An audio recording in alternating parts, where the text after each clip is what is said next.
ఏ sector చూసినా కూడా చాలా ఇబ్బందికరంగా ఉంది. ఉదాహరణకి గడిచిన 2 రోజుల్లో ఈ అకాల వర్షాల వల్ల పూర్తిగా హార్టికల్చర్ సంబంధించినటువంటి మామిడి, అరటి, అదేవిధంగా మిగతా పండ్ల తోటలంతా కూడాను సర్వనాశనం అయిపోయినాయి. ఇట్లా రాయలసీమ తీసుకున్నా, అదేవిధంగా నూజివీడి ప్రాంతం కానీ, ఇక్కడ కానీ గోదావరి జిల్లాలో కూడా హార్టికల్చర్ ఏదైతే పెట్టారో పూర్తిగా చాలా తోటలంతా కూడాను విచ్చలవిడిగా అరటి తోటలు పడిపోవడము, మామిడి పిండి పూర్తలు రాలిపోవడము, మామిడిగా రాలిపోవడం అంతా కూడాను చేసి రైతుల కళ్ళలో కన్నీరు కరుస్తూ ఉన్నారు. అదేవిధంగా ఆ రైతులకి మద్దతు ధర లేక అంతో ఇంత పండించినటువంటి పంట వచ్చినటువంటి మిగతా పంటలకి కనీసం మద్దతు ధర లేక మిర్చి ఇవన్నీ కూడా రోడ్డు మీద పడేసినటువంటి సంఘటనలు మనం చూస్తూ ఉన్నాం. అదేవిధంగా పెట్టుబడి మరోసారి పెట్టాలన్నా కనీసం పెట్టుబడి సాయం కూడా రాక రైతు భరోసా గతంలో వచ్చేది ఇప్పుడు ఆ పరిస్థితులు కూడా ఇప్పుడు లేవు కాబట్టి పూర్తిగా వ్యవసాయం అనేది ఇబ్బందికరంగా మారింది. కనీసం ఇంత జరుగుతున్నా కూడా ఏ మంత్రి కూడా, ఏ ముఖ్యమంత్రి కూడా, ఇక్కడ ఉప ముఖ్యమంత్రి కానీ ఎవరైనా కూడా వెళ్ళి ఆ పంటలు పరిశీలించి పంటలకు ఇదిగో ఇది ఇస్తామనేటువంటి భరోసా ఇచ్చే నాదుడు కూడా లేడు. విద్యార్థుల పరిస్థితి అలానే ఉంది. చివరికి ఆరోగ్యం బాగలేక ఆసుపత్రులకు వెళ్తే ఆరోగ్యశ్రీ కూడా పనిచేయక ఆసుపత్రుల బయటనే అక్కడే ప్రాణాలు వదిలేటువంటి పరిస్థితులు మనం చూస్తూ ఉన్నాం. విద్యార్థులకు హాల్ టికెట్లు రాక, ఫీజు రియంబర్స్మెంట్ అనేటువంటిది సక్రమంగా రాక, తెలుగుదేశం పార్టీకి సంబంధించినటువంటి వారి సానుభూతి పరులే సోషల్ మీడియాలో మా తమ్ముడికి రాలేదు అనేటువంటిది, హాల్ టికెట్ ఇవ్వలేదు, ఫీజు కట్టలేనటువంటి అభాగ్య పరిస్థితులు మనము కళ్ళెదుటున్నాయి మనకి. సో ఇంత జరుగుతుంటే ఎమ్మెల్యేలేమో, బీజేపీ ఎమ్మెల్యేలు, అదేవిధంగా టీడీపీ ఎమ్మెల్యేలు ఈరోజు ఈనాడు వాళ్ళ యొక్క పచ్చపత్రికలను చూశాను, పతాక శీర్షికల్లో చూశాము. ఆదినారాయణ రెడ్డి అంట ఏ విధంగా చేస్తా ఉన్నాడు, కనీసం అంటే సిమెంట్ ఫ్యాక్టరీలని, ప్లాంట్లను కూడాను రన్ చేసుకోలేనటువంటి పరిస్థితులు ఈరోజు ఎదురవుతున్నాయి. కొత్త పరిశ్రమలు దేవుడు ఎరుగు, ఉండే పరిశ్రమలు జిందాల్ లాంటి పరిశ్రమలు పారిపోయాయి.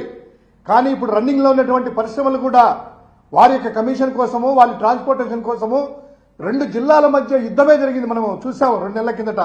తాడిపత్రి ఎమ్మెల్యే, వారి కుటుంబ సభ్యులు, దివాకర్ రెడ్డి వాళ్ళకి, అదేవిధంగా ఆదినారాయణ రెడ్డి వాళ్ళకి. సో ఈ విధంగా ఇంత ఉంటే నిమ్మకు నీరెత్తినట్టు కూడా ఈ ప్రభుత్వ పెద్దలకు కానీ వారి పార్టీ నాయకులకు కానీ లేదు. ఈరోజు చూసుకున్నట్లయితే వాళ్ళ యొక్క పరిస్థితులేమో చాలా బాగున్నాయి. వాళ్ళ యొక్క విలాసాలు, సరదాలు, సంతోషాలు వాళ్ళకు ఉన్నాయి. కానీ రాష్ట్ర ప్రజలందరూ కూడా చాలా ఇబ్బంది పడతా ఉన్నారు. ఆయనేమో చంద్రబాబు నాయుడు గారేమో ఎన్ని ఏమి పట్టించుకోకుండా ఈరోజు తను 25,000 గజాలలో, అంటే 5 ఎకరాల 25 సెంట్లలో పెద్ద పెద్ద భవనాలు, ప్యాలెస్లు, భవంతులు కట్టుకుంటూ ఒక పక్క, తర్వాత తన పుట్టినరోజు కోసము విదేశాలకే కుటుంబాలంతా కూడా వెళ్ళాయంట. ఉప ముఖ్యమంత్రి గారేమో ఆయన ఏం చేస్తున్నారో ఎవరికి తెలియదు. ఈ విధంగా పరిస్థితులు ఒక సైడ్ ఉంటే వారి యొక్క విలాసం ఎలా ఉందంటే, విలాసవంతమైనటువంటి పరిస్థితులు ఎవ్రీ వీకెండ్ వచ్చే లోపల ఏదో సాఫ్ట్వేర్ యజమానులో లేకపోతే సాఫ్ట్వేర్ కంపెనీ వాళ్ళు నెలకు ఒకసారి వీకెండ్ వచ్చే లోపల సొంత ఊర్లకు వచ్చి వెళ్తూ ఉంటారు కదా, వాళ్ళని నెలకన్నా ఒకసారి వస్తారు.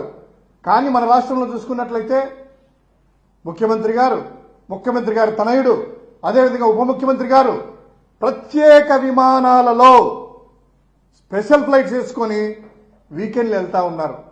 ప్రతి శుక్రవారం వచ్చే లోపల, శనివారం వచ్చే లోపల హైదరాబాద్కి ఒక ఫ్లైట్ వెళ్తుంది, మళ్ళా సోమవారం ఫ్లైట్ ఇక్కడికి వచ్చేస్తుంది.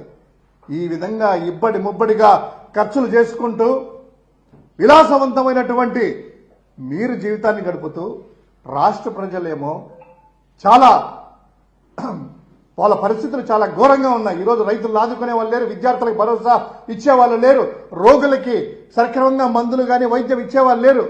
ఇటువంటి పరిస్థితుల్లో రాష్ట్రం ఉంది. కనీసము మీ ఎమ్మెల్యేలు అదుపు చేయలేని పరిస్థితుల్లో మీరున్నారు. విచ్చలవిడిగా మీరు చేసుకోండి, మేము సంపాదించుకుంటాము, మీ కాంట్రాక్టులు మీరు చేసుకోండి, మీ యొక్క దోపిడీలు మీరు చేసుకోండి, గనులు ఖనిజాలు ఏది కూడాను ఉండనీయకుండా మొత్తం దోచుకోండి, విలాసవంతమైనటువంటి జీవితం గడుపుదాం నాయకులము. ప్రజలు ఓట్లేశారు, గాలికి వదిలేద్దాం అనేటువంటి పరిస్థితి ఈరోజు ఎదురైంది.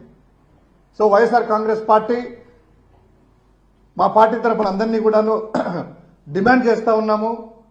ఈ యొక్క రైతులని, హార్టికల్చర్ సంబంధించినటువంటి దెబ్బతిన్న రైతులను ఇమ్మీడియట్ గా ఆదుకోవాలని, అదేవిధంగా ఆక్వాకు సంబంధించినటువంటి ధరలు కూడా పడిపోయి చాలా ఆ యొక్క పరిస్థితి ఘోరంగా ఉంది కాబట్టి అక్కడ కూడా ఆక్వా పరిస్థితులు, విద్యార్థుల ఫీజు రియంబర్స్మెంట్లు, అదేవిధంగా రోగులకు సంబంధించినటువంటి ఆరోగ్యశ్రీ నిధులు ఇమ్మీడియట్ గా రిలీజ్ చేసేసి ఈ రాష్ట్రంలో కనీసం ప్రజలకు కనీస అవసరాలు తీర్చడానికి ప్రయత్నం చేయమని వైఎస్ఆర్ కాంగ్రెస్